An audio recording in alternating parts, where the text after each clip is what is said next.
So while the presentation's coming up, I might as well just start on a couple of remarks. One is that I was retained by the county to, they're in the process of updating the tree bylaw, and I understand that Adam has discussed this with the committee before, and most people, he said, were sort of familiar with what's been going on. But there's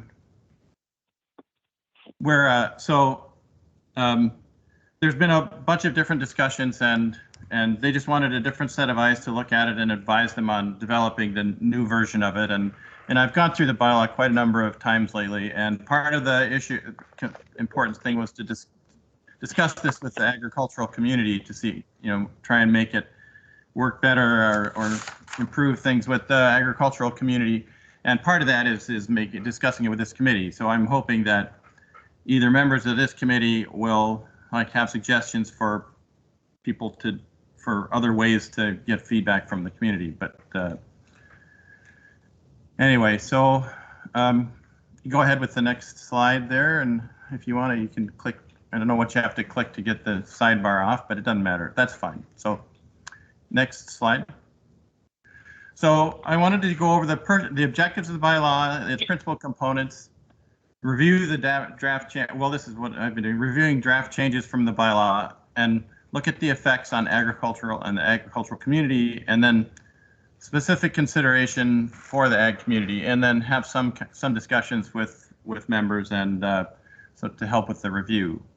Next, please. Next slide. So I wasn't quite aware of the 5-minute limit, but I don't have that many slides, so hopefully we can get a little further in the discussion. So can you go to the next slide? Oh, there it is. So I've already gone through this. The next slide, please. Please feel free to interrupt, but and ask questions. So the objectives, you have to go back a little bit now. One more. Yeah. So the objectives of the bylaw are to improve the forest. I think it's one more back then, please. Yeah, so the objectives of the bylaw are in the bylaw itself, where council has passed it, and basically its forests are critical to the environment, the economic and social health of the community, and there's aspects for regulation. And actually, Norfolk County used to be that it had the highest volume of timber harvested in southwestern Ontario. Well, that was back before 2000. I have a feeling that it's still the same. So and Tillsonburg area is a big center of the forest industry, as you all know. So anyways, next slide, please. So the whole point is to have healthy, well, just the general comment would be that forests, healthy, well-managed forests produce more benefits of all types, including more and higher value wood. And poor management or unhealthy forests produce less, lower value wood. So economically as well as environmentally, there are benefits to managing the forest well.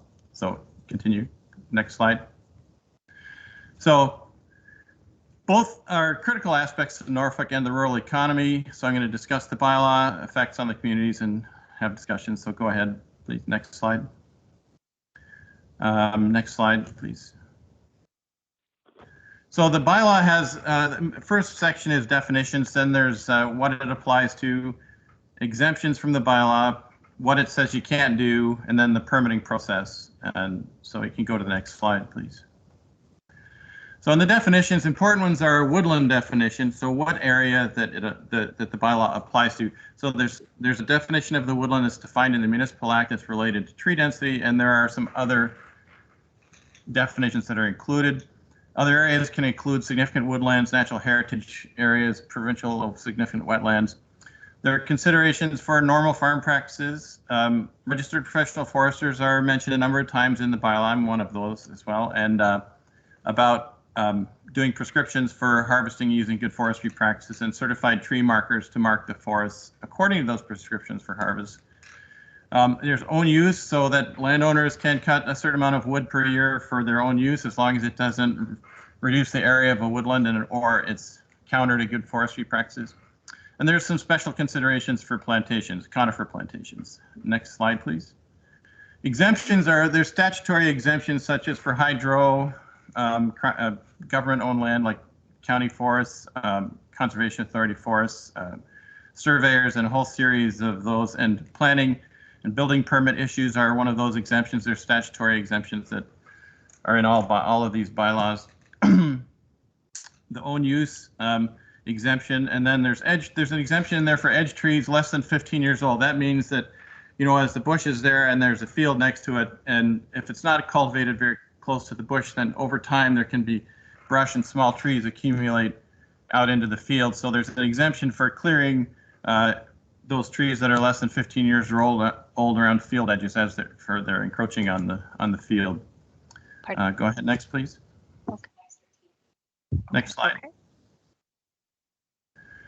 The general prohibition is that you require a permit for destroying or harvesting trees. So that includes clearing or damaging trees in other ways, like poor use of equipment or smash, you know, the definitions are in the bylaw about injuring or destroy, but that's harvesting, clearing land, clearing trees, that kind of thing. So basically almost anything. You could, in the furthest extent of the definition, it could include things like compaction or spraying herbicides all over trees and things like that. The rest of the bylaw, and then there's the descriptions of what the permits are required for a permit and things, and then the rest describes all the things you can't do without a permit. Next slide, please. So just a couple of color slides. This is some harvesting in an excellent woodlot. Notice the little guy there on the right, that's the inset from the big picture. So that's a really nice sugar maple tree. And the next slide, please. And these are some of those trees on the landing, nice little hearts. That means those are veneer logs and worth a good bit of money. So the point of that would be that we want to try and produce more trees like that, not trees to make pulpwood and pallet logs and things like that, lower value products. Next slide. So that's a nice fat red oak from Milton area, and you've got a lot of nice fat red oaks in Norfolk County. So anyway, I would like to. I assume that, you know, the committee members are familiar, or, you know, were familiar before the meetings got postponed with the bylaw and with the proposed bylaw, and hopefully would like to discuss it with some suggestions or things that should be considered more greatly, or if you have ideas on the bylaw or people that I should consult with, you know, within the agricultural community. So, okay, I got my 5 minutes in, I think. Yeah, no, thank you kindly, sir. My first question, has this been, who has seen this effectively, or who have you discussed with thus far beyond council? Have you been in discussion with the Woodlot Owners Association of Norfolk, or who have you been speaking with, sir? I haven't. I've just been interacting mostly with Adam, and it takes some time to go through the bylaw. I don't know if you've actually looked at it, but it's a little more complicated than most. So yeah, this one was scheduled. This meeting was scheduled some time ago, so my schedule's been pushed back. I haven't really discussed it with anybody. I'm presuming the Woodlot Owners Association will have something to say. I could go any direction. I'm sure there's quite a bit of diversity in that group, and so.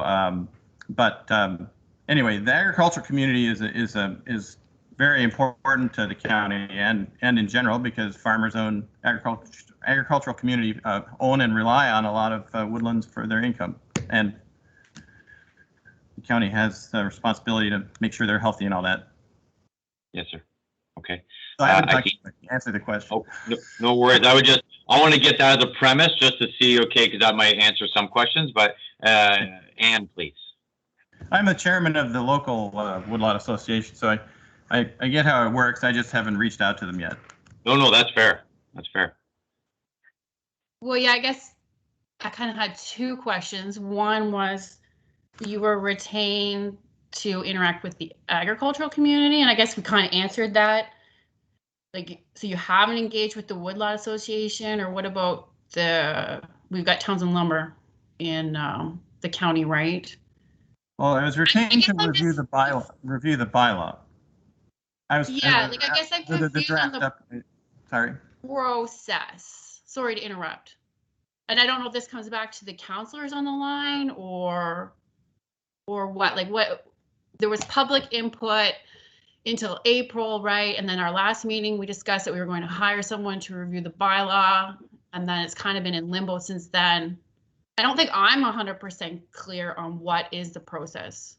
Well, that's what I was hired to review, or retained, I should say. I wasn't hired, but retained to review the bylaw and gather some input.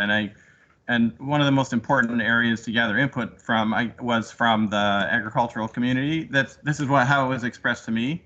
And my understanding was that Adam had interacted with a lot of other people already, but maybe not as much with the agricultural community as he felt was necessary, and maybe a different set of eyes on it would help. So, you know as much as I do, and I know there's been an ongoing process, but I think maybe counselors, I guess he said it was expressed by council or this committee or somebody that there'd be an outside review, and so that's what I'm doing. I have a fairly extensive list of questions of my own to clarify with Adam, and before I make a report or recommendation for modifying anything. So I would also talk to some others, but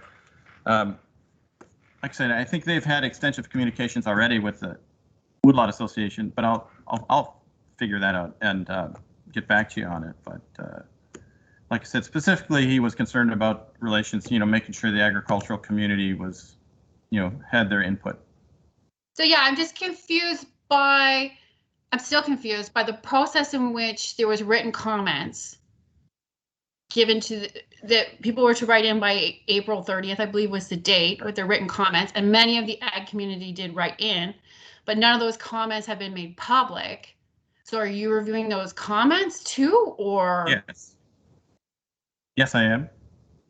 So,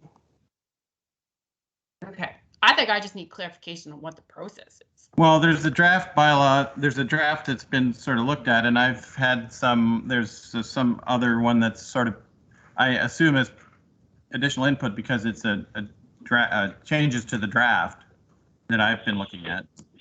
And so I'm trying to sort those out and get some additional input to make recommendations for a final update. And whether the county or Adam consider, my contributions, they can incorporate it, that's your business. So it's not my bylaw. I'm just providing, I have a lot of experience with bylaws all over Southern Ontario and with enforcement and defense of bylaw issues. So that's why he asked me I was approached for this.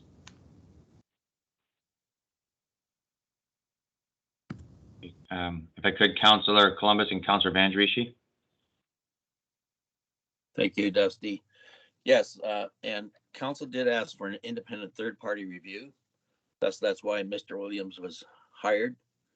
And what my understanding is, this whole bylaw will still have to come before council.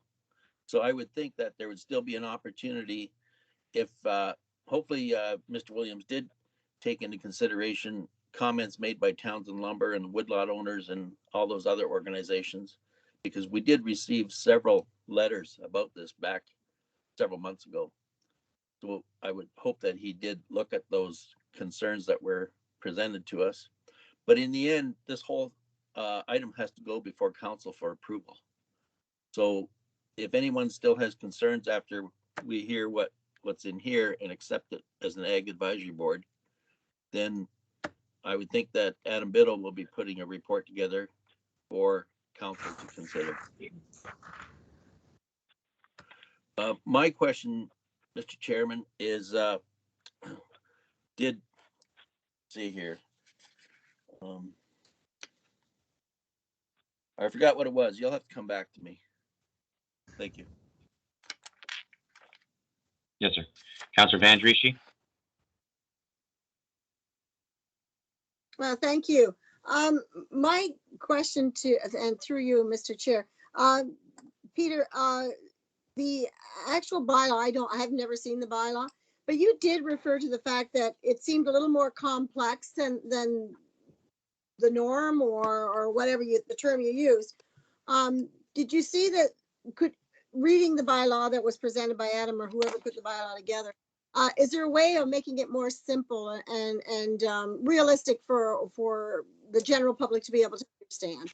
I find that some of these bylaws get way too complex and they kind of lose their flavor with its complexity. So I'm kind of wondering about that.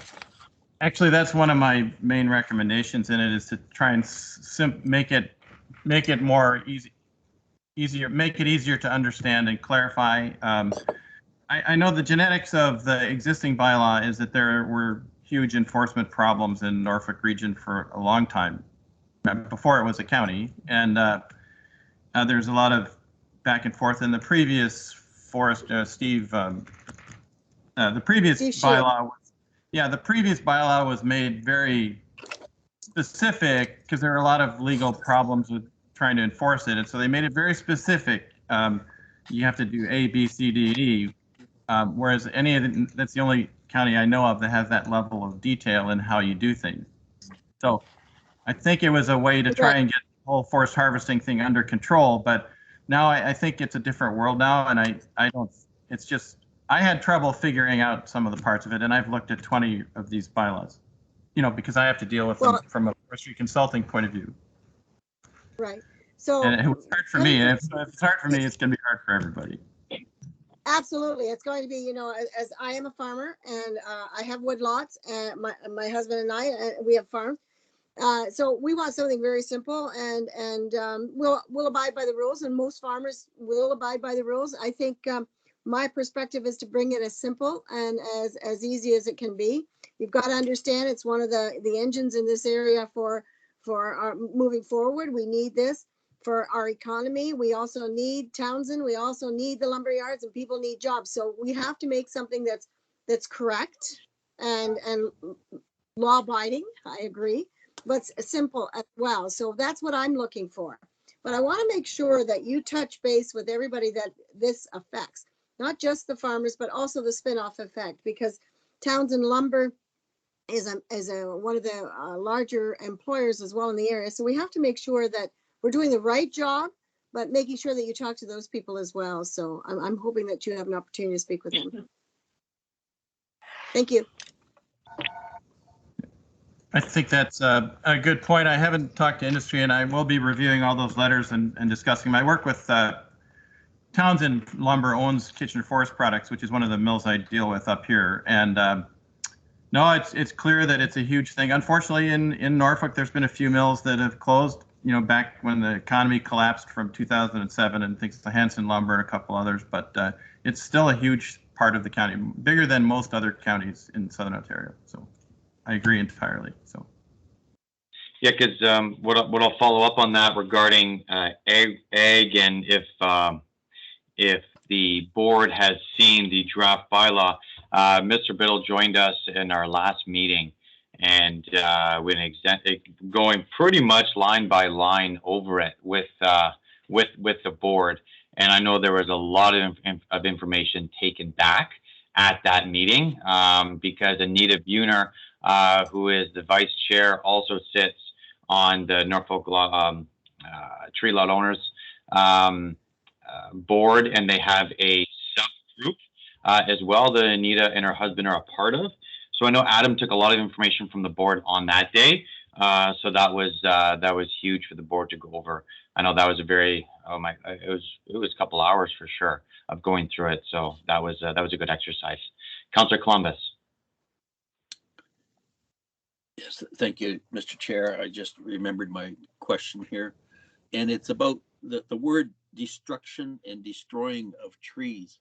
I just wonder, it sounds pretty draconian when you read it that way, Peter. I just wonder if you can kind of put the word harvesting or removal of trees in there versus destroying. It sounds like, our farmers or whoever owns a woodlot are pretty savage. You know what I mean? Is there a chance we can change the wording?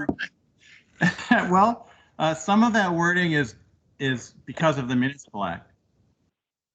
So the Municipal Act enables the municipalities to pass these bylaws. Some of the wording is required because of that, but I will consider seeing you replace it. I've always sort of thought it was, destruction and stuff was kind of odd wording, but it's in all of the bylaws. So I have a feeling it's a municipal act thing. But I've always, it gives, harvesting is an important function, and it's great when it's done in the appropriate ways. And so I agree with you, but I'm not sure of the background. I will check on that.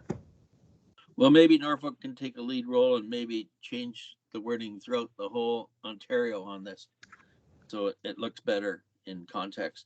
The other question I have is, you've been communicating with Mr. Biddle. How far apart are you on your thinking with what you're presenting here and what his thoughts are with respect to this tree bylaw?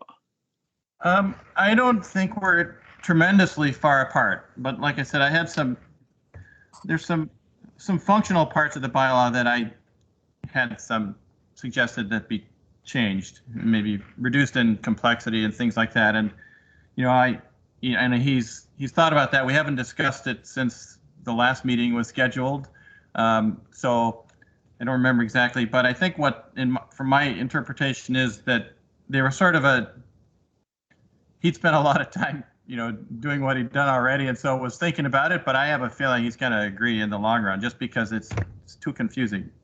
Like there's just too much there. Mr. Chairman, my last question is with respect to pasturing of woodlots. And I recall I did take some forestry courses at university years ago. It was a no-no to pasture a woodlot. But can you share with us your thoughts on what they call silviculture, I guess, or pasturing of woodlots, and what you think about that? Because we do have farmers in the area that do pasture woodlots. Well, actually, this is probably another reason why Adam brought me in to a certain extent, because I was brought in to deal with a silvopasture issue last year or the year before. But so I used to manage the agroforestry research program at the University of Guelph for about 10 years, and so I'm very experienced in it. But to start at the beginning, woodlot pasturing, or generally back in before 1950, a lot of farmers would just fence their property and large parts of it and just basically rough pasture the woodlots and everywhere else. So, and that's bad for forests in a number of ways, because, as you know, cows are heavy, and if they're in at the wrong time, they can have very serious impacts on forests and trees and the regeneration.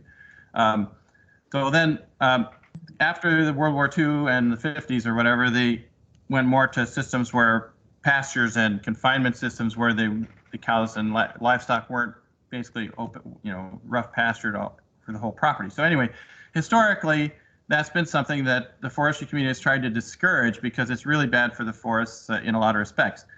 Then there's the other aspect where you combine the agricultural and the forestry things into agroforestry, and forest grazing, when it's a managed forest grazing rather than just sort of turning the cows out for the year into the streams and swamps and everything. So basically, by controlling the timing and the amount of livestock and the types and the related to the site conditions, for example, on an upland site, you would graze at a different time than lowland sites. It's a managed process, and the plan would be that both the trees and the livestock benefit. Maybe the trees may not as much, because you generally would manage them at a lower density than you would in just a forest, and then you have to manage the impact on regeneration and the lower vegetation that the sheep or the cows or whatever eat. Each type of livestock would have a different type of impact, so it's a managed process. And I know the county is making considerations for that in the bylaw, and it's a tough one, because sometimes people will use that as an excuse to do things like clear the forest in the long run rather than as an interim step. So you want to allow people a flexibility and everything farmers to use innovative practices, but at the same time try and maintain forest health and the extent of the forest. Thank you for sharing your thoughts, Peter. Hopefully I answered your question. I don't know. So. As a follow-up to that, of course, and I understand where you're coming from, sir. And then, one of the farms that has been championing it here in Norfolk goes and wins a UN award for what they're doing.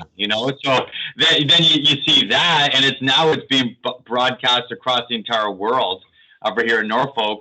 So, and I understand the intricacies of where you're coming from, or managing that, and then okay, now let's go promote this style of almost agriculture.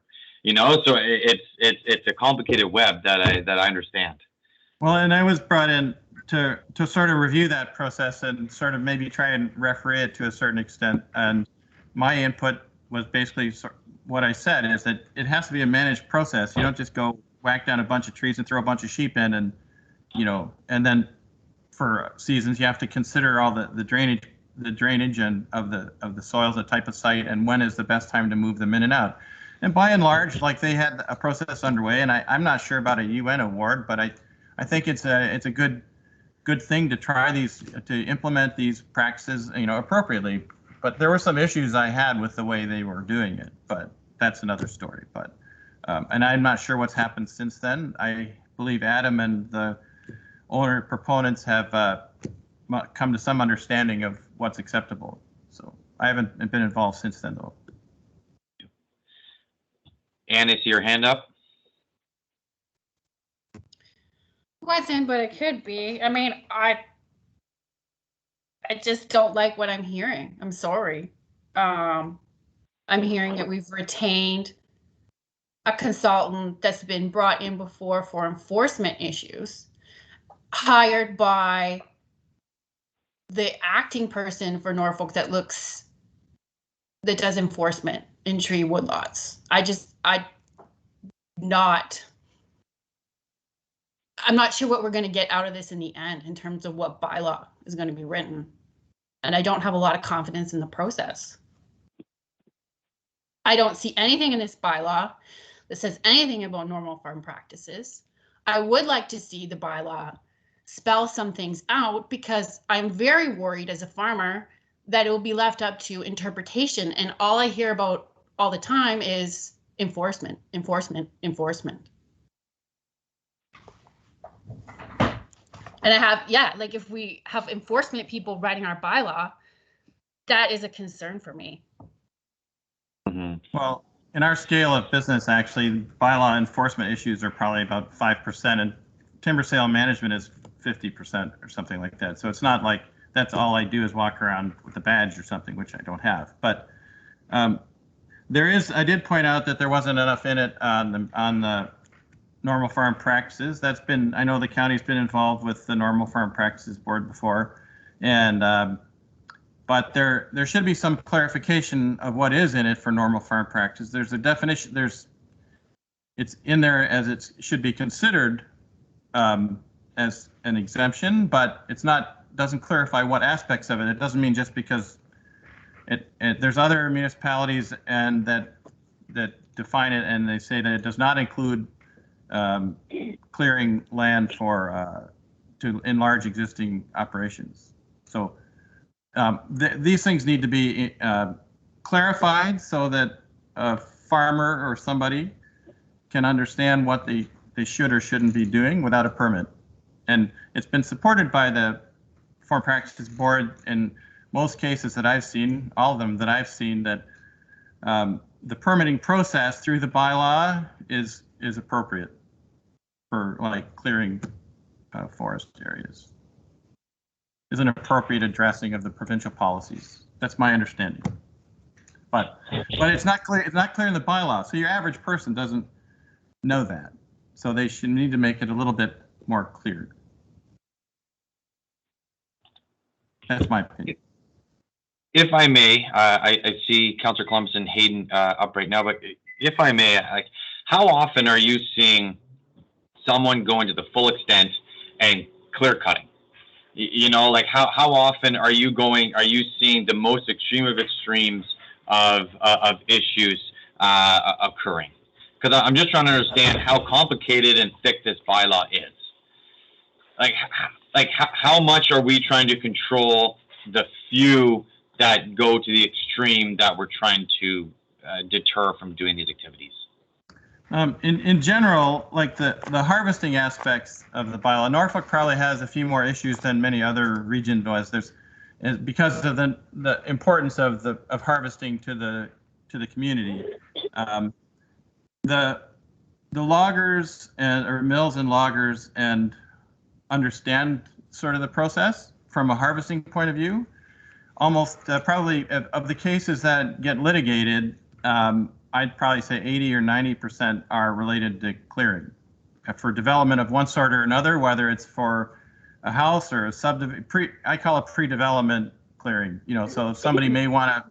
It can be agricultural, residential, urban clearing. So somebody buys a property, think it's going to be annexed by the community, and they'll start clearing before they go into the planning process, so that they don't have to pay as much for environmental assessments or whatever, and get more developable land.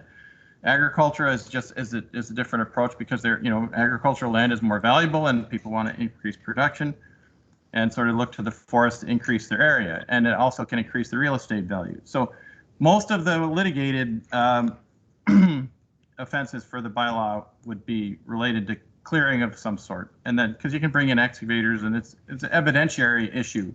If it's harvesting, there's still trees left where you can, sort of work things out. But if somebody just goes in and levels 20 acres, they can do it pretty quick.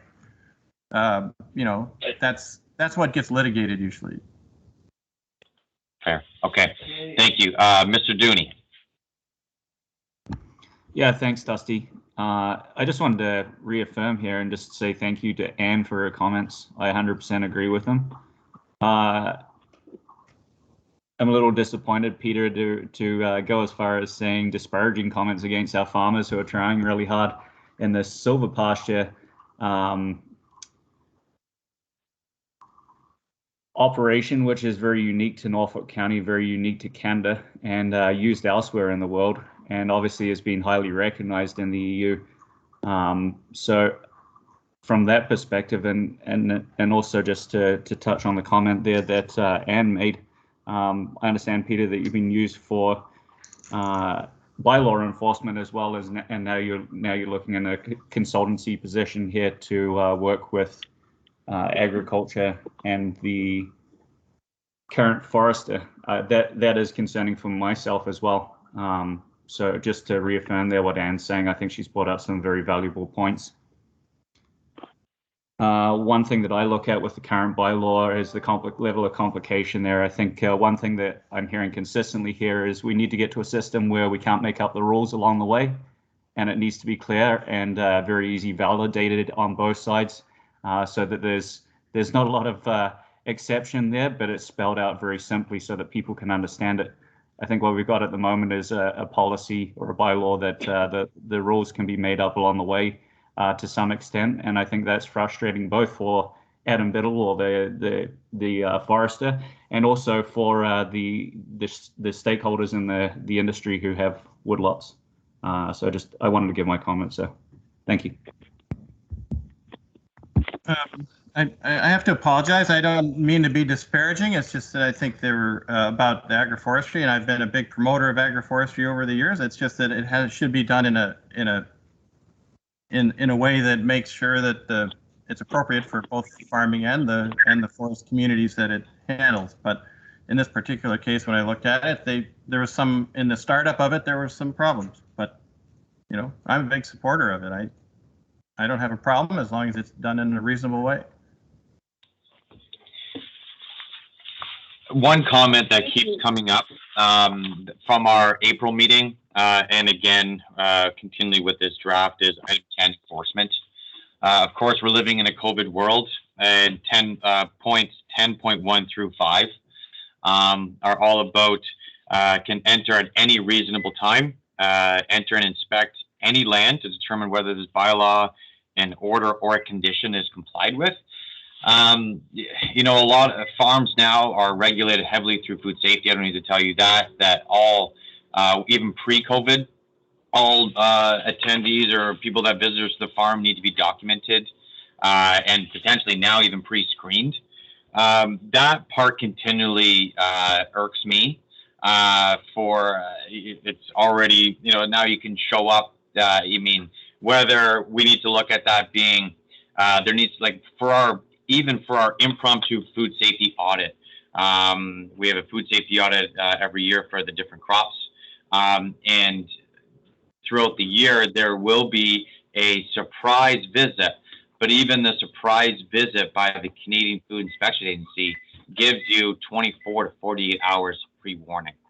If I'm cutting a whole forest down, I can't put the trees up again in 24 hours. And same thing with food safety. Like if I'm putting chemicals on my plants, I can't be there on the product.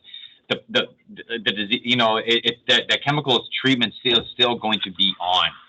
So what I would say is, now this is just my comment, and the board can maybe tell me I'm crazy, but instead of at any reasonable time, which is obviously open for interpretation because we've all get telemarketer calls at any time of the night, is that there is a pre-warning, whether there's a phone call, a letter that, okay, we understand you're doing some work.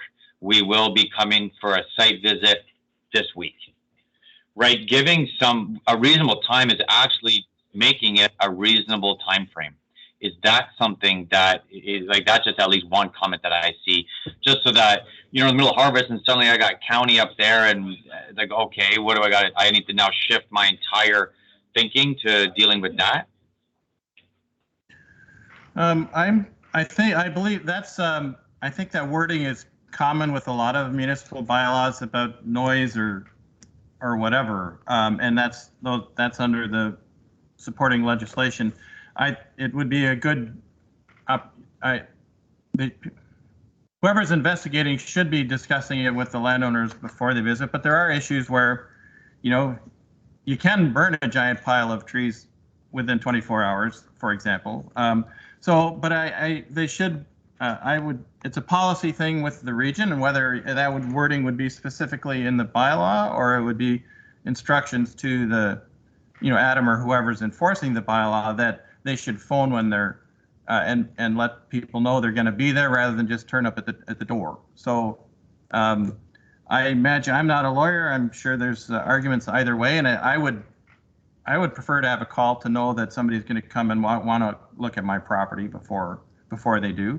But it's beyond my control. I'll bring that up with Adam, that their procedures for site visits should be elaborated or at least defined within the county. And it is nice to give landowners warning that you're going to be there, but sometimes they act on complaints, and that's not my area of expertise. But I'll bring it up with Adam, and I'm sure you will as well.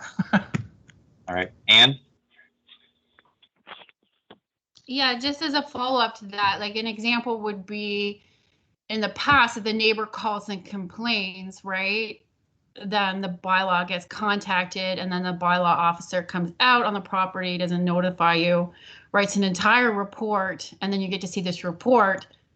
And that's a concerning event for people in the ag community. They need to be given warning, not only for health and safety reasons, as Dusty's gone through, but everyone needs to be notified as to what's going on. A neighbor just can't call, complain, a bylaw officer shows up, writes a report, and a farmer doesn't even know that they've been on the property. So I'm hoping that the new bylaw can address some of that. I think you're hearing our comments, like reasonable effort has to be given to the farmer to contact them, that they're going to be coming to do an inspection. I'm not sure how they can incorporate that language into the bylaw itself, because some of it is related to the enabling legislation and stuff, but I think it would be important to get that across to the bylaw enforcement officers that, sometimes, they have to go look at something if it appears urgent for one reason or another, but they should always knock on the door and leave cards and warn people that they're there or that they're on their way or something. But that's a county issue, not the actual management of the bylaw part. If I could, Hayden and Councillor Vandrishi. Yeah, sorry. If I have my hand up still, it wasn't my intention. All good. Councillor? Yeah, I think you're absolutely right. I think it's something that that council can take a look at. That, and I think it's not just isolated to the ag. I mean, there are different policies that we have in bylaws where an enforcement officer can come on really quick. So it is important that contact is made, especially for this type of thing. So I think that's something that will further come up for discussion at council. So we can at least address some of your concerns. I agree. Okay, any more questions, either for Kevin or Kevin, any more questions for us at this time, sir? Oh, yeah. Dusty, it's Yes. Mike. Councillor? Yeah, I would hope that Adam Biddle would have been on this meeting, but I asked if Teresa's on to ensure that he actually reviews this YouTube video or reviews this meeting to get up to speed on the discussion that we've had. Some important points have been raised here, and I think it's important that he actually listens to the video or on YouTube or whatever way possible, so he's in tune with what's happening. That's fair. That's fair. To further to that point, what is the timeline for this? Because, you know, we were talking about this in April, then it was in a review, and obviously now, Kevin, you're here and the firm is now a part of this. What is Adams and Norfolk County's timeline for this? Now, I understand it's comprehensive. It seems there's more pages added by the meeting, but what is the timeline for wrapping this up, or for more information or whatnot? I'm not 100% sure because it's been sort of floating because of everybody's been busy and meetings postponed and the whole bit. But I don't know if there's a deadline been discussed, but I would expect at the end of the year or January or something like that.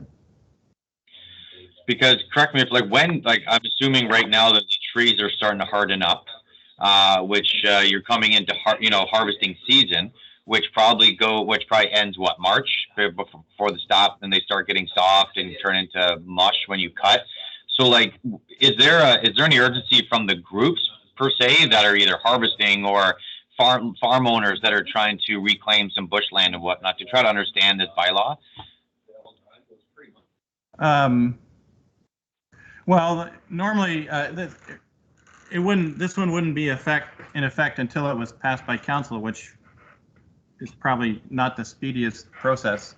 But Adam is supposed, I think he's back on Thursday, which is tomorrow, so I'll discuss it with him then on when we should get things together and get my report in, and then it's up to him to revise it so that it goes back for further comment or to council, one or the other. So I'll talk to him tomorrow about the process and the timing, but like I said, we've all had some challenges the last few months to get things done. So no, there's been some very good points to bring up and to incorporate. So if any of the council people on the meeting feel like discussing it, I'm sure that they can be provided with all my contact information from for further input. Thank you. Anne, I see your hand up, or is that just my computer glitching?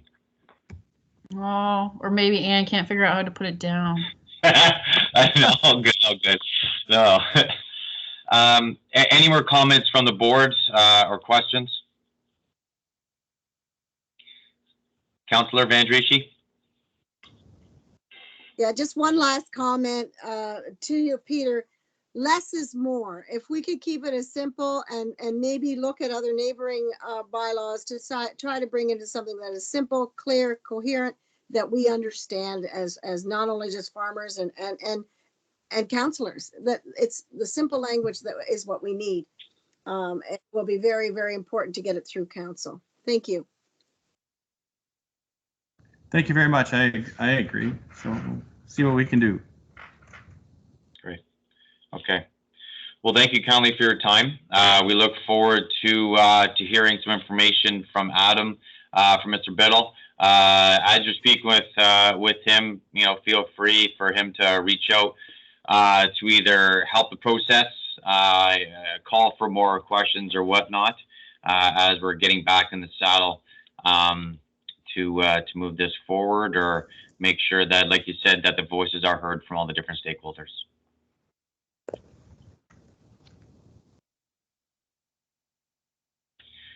Beautiful. Perfect. Well, thank you kindly. Well, thank you, everyone. That was good. That was a great dialogue. Moving on to item 6 now. Beverly, I do have a comment that Keys and Hetty are here. They'll be joining the meeting. Now, are they speaking, or what are we? What's the program here? Not that I'm aware of. Okay, so they're just they were joining to listen to Kevin. Yes. Okay, perfect. Cool. All right. 6, deputation. Excuse me. Oh. Excuse me. This is Hetty Mayard. I just have a quick question here. Yes. As I'm on this call, am I allowed to say a few things as I am the public, or am I not allowed to give any input at all? Beverly? So in order to speak, you need 2/3 of the voting members to agree that you could do a 5-minute presentation. So you need to have a vote with the members if they agree that now is the time for you to do a presentation. It's 5 minutes. Will that encapsulate what you're trying to ask, Ms. Olson? You're asking me. This is Hetty. Yes. Yes. Yeah, I just have a couple comments and questions. I will refrain from the ones that I already heard. It's just a couple questions and comments. Okay. Then if I could call a vote for bringing in for some comments and questions, raise your hand. Yep, that's more than 2/3. Beautiful. Perfect. The floor is yours, and I'm starting the clock. Okay, thank you very much, Mr. Chair. I am also very concerned about the process of this bylaw. All of a sudden, we have a person who is, in my opinion, not an unbiased person, who is now apparently retained as a consultant. So that is a main concern for council. I am concerned why the Agriculture Advisory Board has actually not formed a subcommittee. It says in your handbook that that is one of the things that could be done, and I think that would be very, very effective. Another question I have, which I think has been mentioned before, why has this documentation not been put anywhere in any minutes of the Agriculture Advisory Board? Since then all the members of this committee, or board rather, would have been able to read through it and be able to give their reactions to that. I think that's very important. I think it's kind of very poor coordination that a Mr. Biddle, who's in charge of this bylaw forest department, that he is not there today for this meeting. I think that would have been a whole lot more productive. I also have a couple problems with this bylaw. Actually, I have a lot of problems with it. I also do think that Mr. Williams and Mr. Biddle and who else who has worked on this bylaw are quite biased. They have presented certain other bylaws from other municipalities, but unfortunately not from the Niagara bylaw, which has actually been presented during one of the deputations, I believe by Mr. Schuyler and his legal representation. And I think you should, if a person is unbiased, you should not just bring up all the things that possibly the forest department would like to see, because they're very eager in enforcing. I also do not see in the definitions the word agriculture, which I think is very important since there is a lot of enforcement taking place in the community regarding agriculture. I do agree that an awful lot of comments that have been made today, and I believe it has been quite productive. I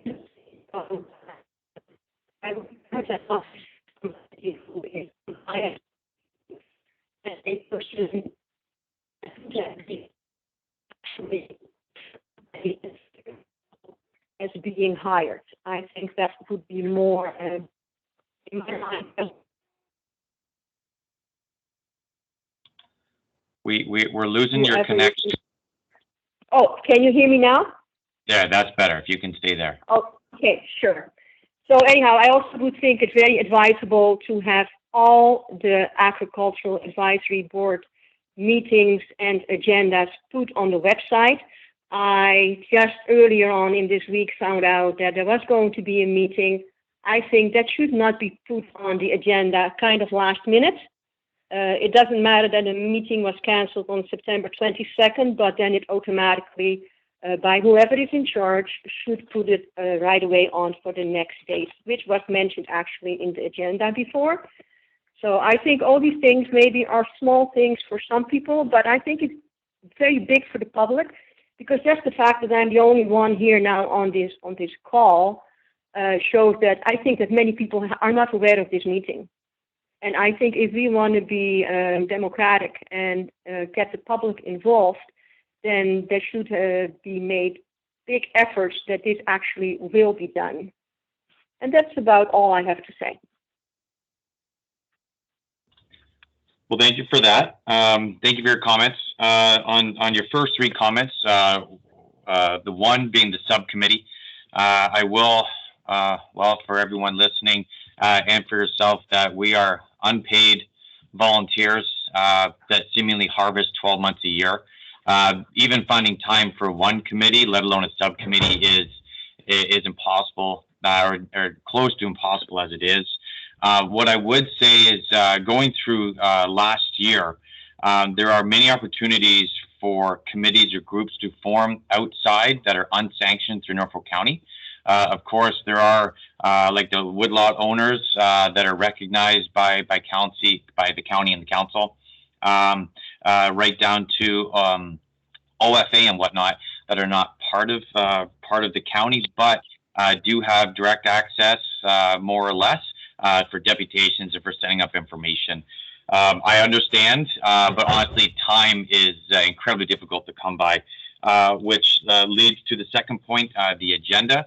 And the third point, Mr. Biddle, yes, we would love for Mr. Biddle to have been here as the counselors, and we all commented to provide more information. There was extensive information sent up to Adam on the April meeting, but yes, again, as we revisited, would have been great.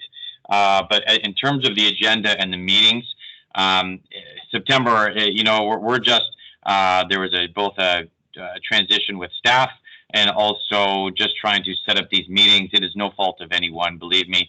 There is no malice. There's no ill intent for hiding information or not following due process. It is just trying to find time to A, get quorum, and B, to make sure that we are, you know, making sure that this is going forward. So we try to do the best that we can, believe me, for a variety of projects, including this, to the next project that we're going to be discussing, to two-lane concrete bridges. So we're doing our best, believe me, but there, I do see Ms. Osterberg's hand up, and Hayden and Councillor Columbus. Thank you through the chair. So this is Teresa Olson. I'm the county clerk. So I just wanted to, for the board's knowledge and for the public's knowledge, that we will revisit the Ag Advisory Committee meeting schedule for next year, recognizing that we need to work within the board members' schedules as well. And sometimes we need to do those meetings at the call of the chair to work with the agricultural community.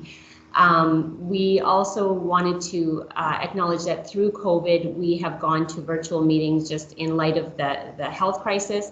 And most of our advisory committees are being videotaped and then uploaded to our YouTube channel. We haven't had a lot of necessary interest from people to watch them live stream, but after today, we will look at live streaming them going forward.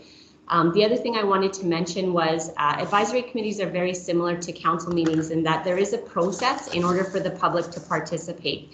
So we would not normally share the meeting link with the public unless they had made a formal request to be a deputation at the meeting, in which the provisions are outlined in our procedure bylaw, and we can definitely share that with the public. The deputation request forms are available on our website. So when we move forward with live streaming the advisory committees, the public can always watch through the YouTube channel. But if the public want to participate in the meeting, they will need to submit a formal deputation request in order to attend the meeting. Because we did not have that set up today, we wanted to make sure that the public who are interested were able to be engaged, and we did provide the meeting link to the requesters. So we will definitely look at improving our process, working with the advisory members, and making sure that we can be, better prepared for our public to participate and be aware of our information. Thank you. This is Hetty. I have one last comment. I just want to mention that I'm 100% farmer as well, so I do know how difficult this is. But I think we all should stand up for our rights. Thank you. Yeah.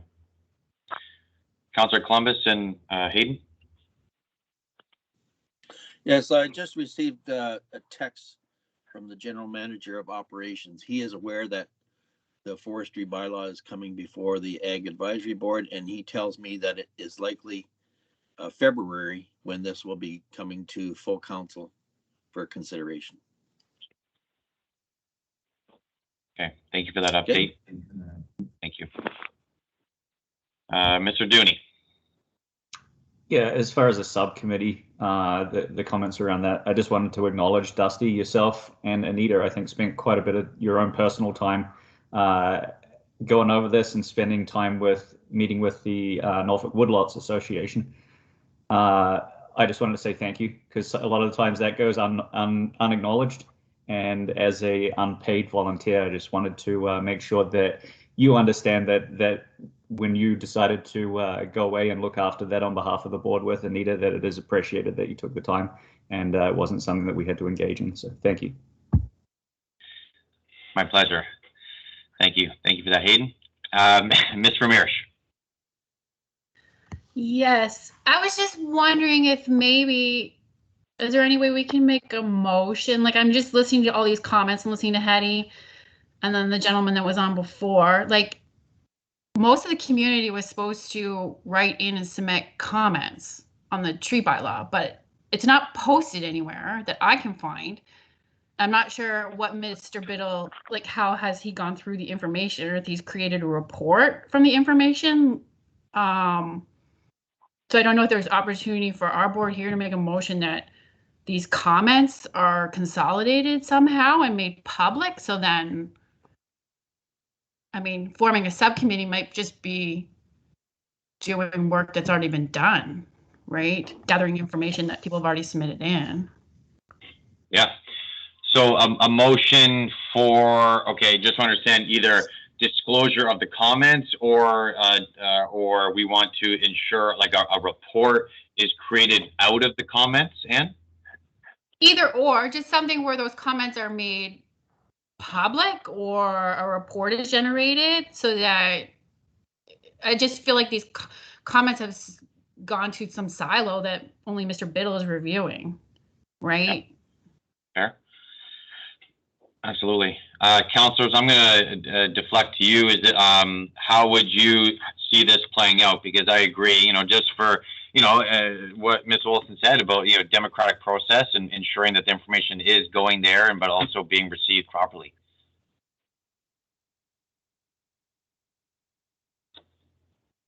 I see both councillors' hands up.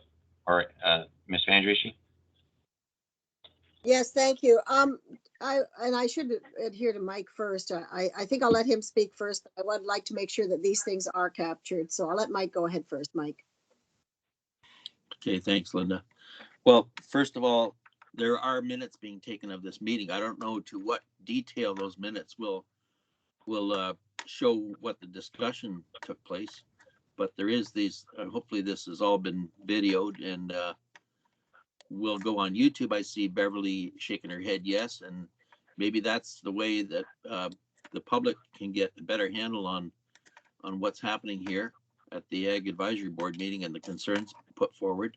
So I see Beverly shaking her head yes, so that's part of it. And the minutes will be made public for sure. So I think that's the best we can do right now, but hopefully Adam Biddle's report will include a lot of what Mr. Peter Wright, I guess it is, has to say, along with his thoughts. And before it goes to consideration by council, hopefully in February. So then, so I'm assuming, yeah, like, I mean, these are professionals and these people that work for the county and whatnot. So we are all but, which is okay, which is a part of it, which is an angle, to assume that Mr. Biddle is taking the information forward and with it holding some weight along with these recordings. Is that my understanding? Councillor Vandrishi? Yes, further to that, through you, Mr. Chair, I would like, I believe what Anna's mentioned is the idea that the public wrote in and made comment. I think it wouldn't be an issue, but I think it would be important to make some sort of recommendation out of this committee that you say that it is captured, that those comments are captured and made public, not only to the general public, but as well that Mr. Biddle considers them and that they are brought to council, because I, for one, would love to have captured what the thoughts are of the general public in some sort of document that says to me what they are. It's not unusual that the public comments come back to council. So I think capturing what Ann has said is important, and you can make it a motion if you can, or just by repeating it here, Mr. Biddle will certainly realize that maybe that's something he should bring to the forefront. Now, correct me. Now, okay. One idea would be is it possible for staff for AAB to ask council to request staff capture the comments of the public and get that information prior to February's meeting to council in a report, so that when you have more informed information going into the decision prior to the February vote, because like, I mean, let alone public, but also council being informed of every single angle of this. Would that be something that the board and you would want to, that would be helpful? And also help with the council. I can't speak for other councillors, but for myself, I think it would be very, very important, being to make decisions in February, that we have captured everything we can have, all materials that we can have in front of us to make an important and informed decision. So I would say that, yes, I would like to see all the comments by the public that they were asked for. I'd like to see them as well. Okay. And prior to the meeting, it's very, very important. Okay, thank you. Trish? I would just like to note that I found today very confusing as well. I mean, we made a bunch of comments and recommendations on April 6th, and then we got a presentation saying that they're going to get more consultation, but it would have been really helpful had we had a report that showed all those comments prior to today's meeting, because then as a board that's advising on Norfolk issues, we could speak to those comments. And I think that would be very valuable for a council to have before they're making final decisions. Okay. So that step's been missed. So I don't know whether that should happen again, that we can see the comments as the Ag Advisory Board and then make comment to council before they make final decisions, or not. But and who did the comments go to? Did they all just go to Mr. Biddle, or was someone else receiving those and collating them? Mm-hmm. Okay, that's a really good point, and I completely agree. It was a tad redundant from the April meeting today, for sure. Hayden, I see your hand still up, sir. Must be slow internet down Langton way. I put it down a while ago. Yeah. So okay, so if we could, so what I'm capturing is a motion for council to request staff produce and collect the comments that Adam Biddle is receiving for his consideration of the draft bylaw, to be compiled and put together to get to council prior to the February meeting, so that all information that Adam is taking into the draft bylaw is also understood by the council itself, which gives then council the ability to filter, oh, this is crazy, oh, this is a really good idea. Is that something that would work? As long as it's received to the council prior to the February meeting. Now, I'm going to bounce to Beverly to potentially, if you could put that into a professional motion for us to vote on if possible.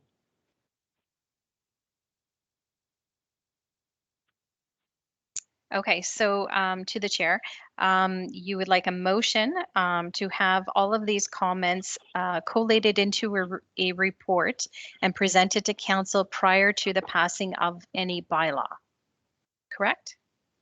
That'd be beautiful. Is everyone any against that?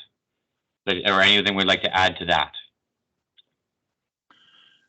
Mr. Chairman, I think Yes. we should also receive the Peter Williams of Williams and Associates Forestry Consulting report or presentation as information. Perhaps that should be a separate motion. Okay. Okay. I agree. That way, because we'd like council to as well see this as well.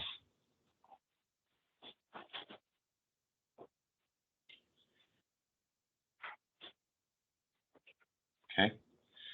So can I please for the first motion regarding the report, Beverly, can you please say that out and then we will get a vote on it, please, or a mover, sorry. Sure. To the chair, to this board would like Adam Bidwell to collate the public comments into a report prior to passing of bylaw in February 2022. Can I get an approval of that motion?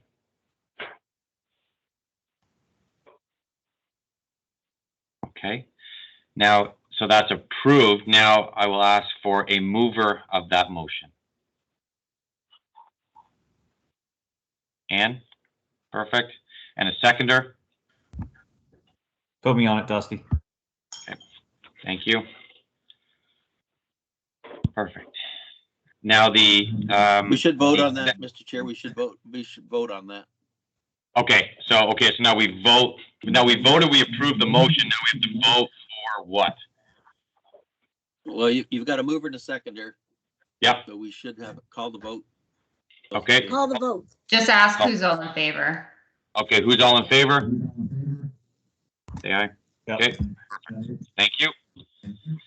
And now the second motion regarding the information of the presentations today. Councilor Columbus. Mover. I will second it. All in favor? Yep. Perfect. Yes. Yes. Beautiful. Okay. Thank you, everyone. That was great. I do know, Councilor Van Dreiche, if I could move on to communications and other business. I called, like I said, called Councilor Van Dreiche here to provide some comment and some context from Ward 2 perspective on Norfolk County Road 45 Bailey Bridge. If I could, starting off, when is this going to council for either more information or whatnot? Dusty, I have been, because of the calls I've been getting from several of the farming community and persons living in the Silver Hill area, Langton area about this issue with the bridge being closed for probably 3 years now, having to drive like 8 kilometers to go to their other farm or taking different routes. I've been speaking with Jason Godby, the general manager of engineering, and I thought it would be here in October, but it's not. I just sent him a text this morning, and I didn't get a reply yet. So being that I only did that after Councillor Van Andriesch or yourself asked about putting this on the agenda. So I would hope it's here in November. I mean, that's only a week away. And hopefully it'll go back out to the public. There was a petition from people wanting this bridge as a 2-lane concrete bridge. And then there was a petition from a group of a smaller petition wanting a 1-lane bridge. Okay. Yeah. Hopefully November. Okay, thank you. Councillor Van Andriesch, I'll open the floor for some comments and context. Thank you, Chair. I appreciate the invitation, and I will relay on some of the comments by some of the farmers down here and my own personal comments. It is vital that that bridge reopens on the 45. Like Councillor Columbus has mentioned, it has been 3 years. Farmers have had to reroute their businesses. They've had to take other areas. They've had to go down the Highway 59. To me, totally inappropriate. At this point in time, we have to move forward with agriculture. We can't go backwards. It is vital to me and many of the other farmers down here that we have a 2-lane concrete bridge. Let's be realistic. The trucks that will be going down that area are heavy. They're in tune to harvesting, so they're going to be heavily loaded. We need a concrete bridge that'll last a long time, won't deteriorate.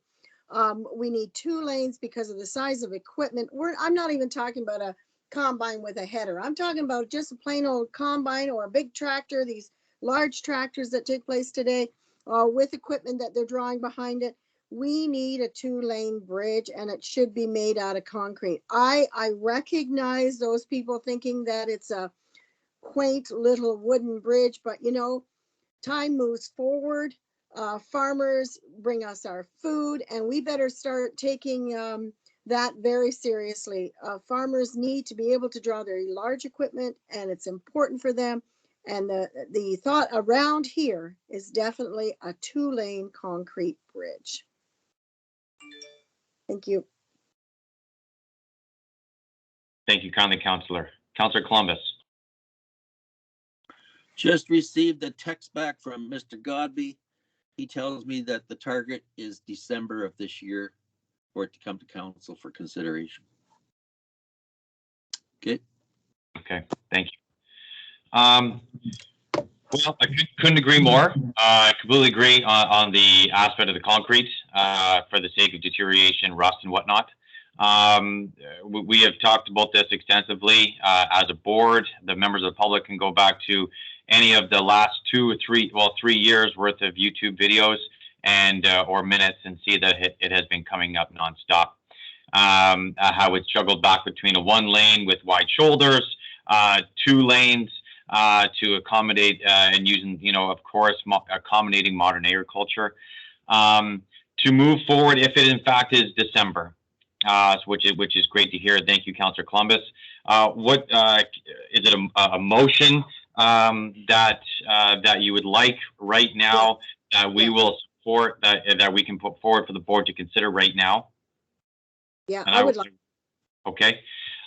Beverly, so lamenting on Councillor Van Andriesch's comments, the board can, I'm going to put this forward and the board corrects me after, but the Ag Advisory Board would propose a 2-lane concrete bridge in replace of the current wooden Bailey bridge for both accommodating 2 lanes of traffic as well as modern agriculture equipment.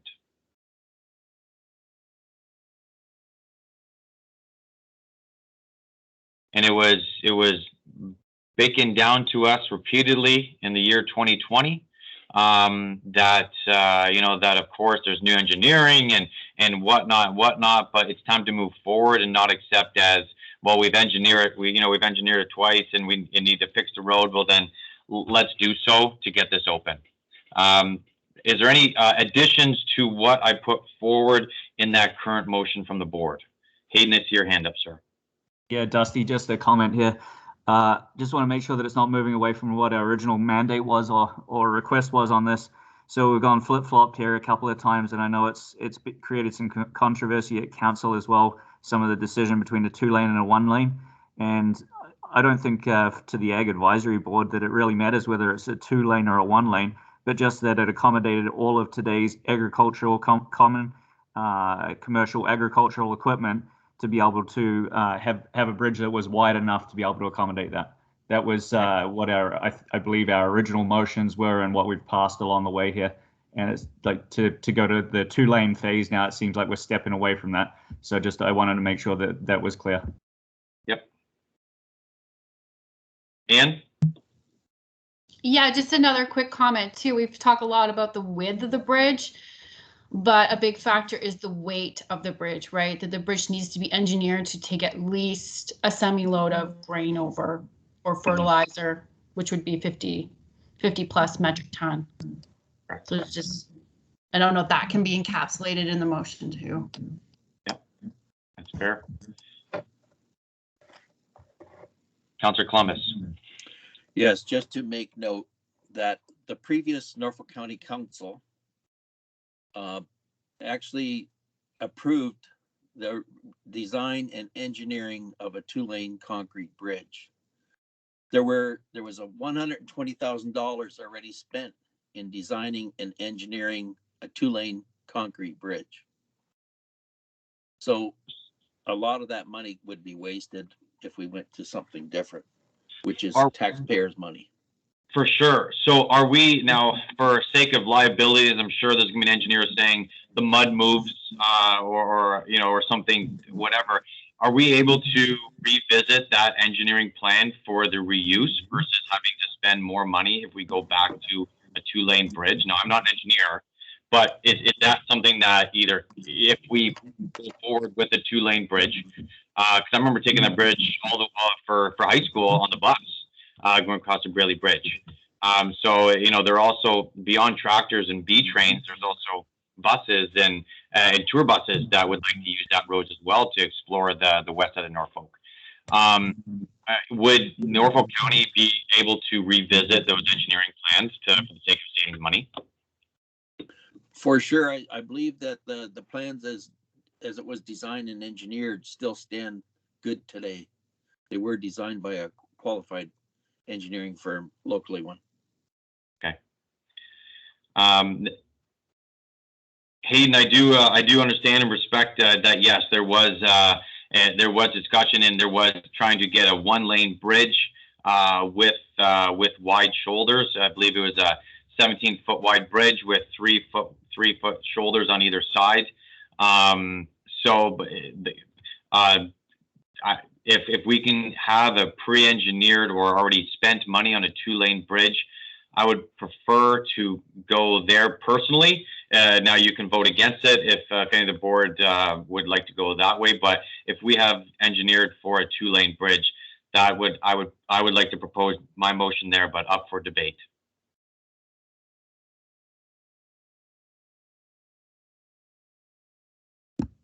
Yeah, I'm not going to go against it, Dusty. Just my comment would be that our original messaging was all it needs to do is accommodate common agricultural equipment. A 2-lane bridge does as well. I just wanted to make sure that we're not going against our original messaging. No, I appreciate that immensely. Thank you, sir. Trish? Yeah, it's my recollection that there was something in process that, because we moved from 2-lane to 1-lane, that there was a problem with going back. And that was why the board was saying, if it has to be a 1-lane because we can't, because of whatever process, go back to 2-lane, it needs to accommodate. So I think as long as the motion encapsulates that, then it's fine. I mean, I think everybody here would prefer 2-lane, and that makes the most sense. But if there's some obscure process problem with having to go back a third time, then let's make it a one lane that is functional. Yeah. That's my recollection from what we went through a number of times. What, where there was a sticking point was engineering was supposed to come through. Councillor Columbus, I know we were talking about this in the spring. Engineering was supposed to come forward with a few different options to council to consider, and then the AAB was going to provide input to the one that at that time this spring that we were then to provide our support to one of those options. Now those options I don't believe ever came forward, so let's get ahead of it, and if we could use this as our support for the December agenda. Perhaps at our next meeting, we can get an update from development engineering on this item. Okay. Councillor Vandrishi? Too many buttons to push. Thank you, through you, Mr. Chair. As long as your motion is clear and concise, that of what you believe is what you believe. And that is, as Hayden has said, that you want to be able to suffice the agricultural community so that that equipment can go through. And if your recommendation is a 2-lane concrete bridge, it suffices. It meets the goals that you want to achieve. So I think strongly that the motion should be clear and simple, saying of what you do support. That sounds good. Thank Beverly, you. Ms. Ostenberg, what do you have the motion as it is, including Ms. Vermeersch's comments about the tonnage? Okay, to the chair. So motion from the Agricultural Advisory Board would propose a 2-lane concrete bridge to replace the current wood bridge to accommodate wide load traffic and weight loads, also accommodated with agricultural equipment. Anything else you'd like added? From an agricultural standpoint, that's perfect. Okay. I will move that. I'm looking for a seconder. Trish? Thank you. All in favor? Perfect. Any no? Madam Clerk, just to check, is it okay for the chair to move a motion? Oh yeah. Oh yeah, can I do that? No, not unless there's a tie. Okay. Sorry, Dusty. That's okay. Want to make sure that there is no hiccups at this in December. It's been 3 years of hiccups. Okay. I think you moved one earlier too that we might have to correct. Okay. Oh, okay. Okay. Can I get a mover of that motion, please? Trish, beautiful, and a seconder. Anne, thank you kindly. Perfect. All in favor? Perfect. Thank you kindly. So moved. Beautiful. Okay. Thank you kindly. Thank you, Councillor Vandrishi and Columbus, for both input and the speedy text, Mr. Godby. It's appreciated. Okay. Any other comments, Councillor Vandrishi? I know you were under a time limit, and we are actually coming up here on nearing the end of the meeting, which is great. If not, thank you kindly. Councillor Columbus, to that point, Beverly, can we revisit the motion that I illegally voted on or provided support?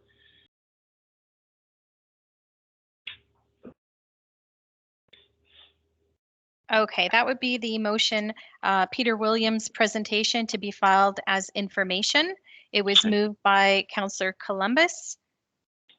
And second, we need a seconder. Can I get a seconder for that, please? Hayden. Hayden, perfect. Thank you, Hayden. Perfect. Okay, beautiful. Well, thank you, everyone. Looking forward to that. Okay, moving on to further communications and other business. I have received, I gave Mr. Gordon Stock, the government relations gentleman for the OFEGA, a call yesterday just to see if there's anything coming down from the OFEGA and whatnot regarding both bunkhouses, because I know they were in consultation with the feds, as well as vaccines and testing for offshore labor returning back home. There are a few farms in Norfolk County, and Mark, I saw that you were doing a mass clinic at Sandy Shore. but for testing right now for returning flights back to the Caribbean and Mexico, the OFEGA will work with, or if you want to reach out for members of the public listening and whatnot, for groups of over 50, they will do an on-farm testing clinic for groups of over 50 to help accommodate the testing for men and women returning back home, because I know it's busy season for flights going there. Other than that, there is consultation in the feds. Well, the consultation period has closed for bunkhouses at all levels. There was back in just before, so back in June, and now it's being revisited before Queen's Park closed, that the feds are supposedly going to be coming out before year's end with some bunkhouse programming. So we'll see if they stick to that program, because Christmas in Ottawa is seemingly coming soon.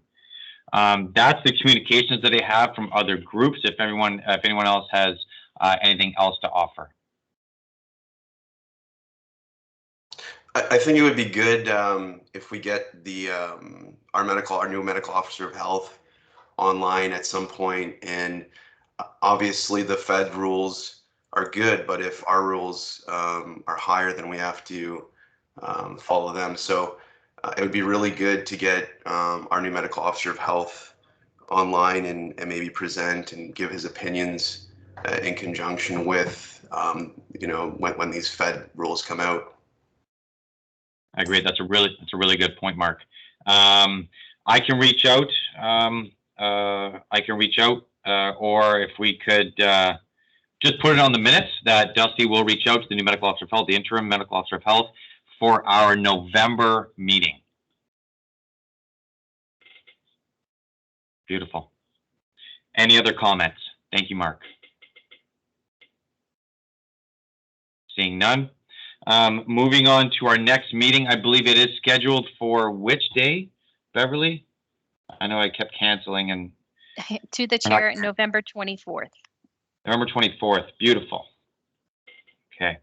So that invite has been sent out to all members as well, and per the comments from Teresa and whatnot, we'll see to maybe making that presentation live streamed, as long as it follows county policies and whatnot.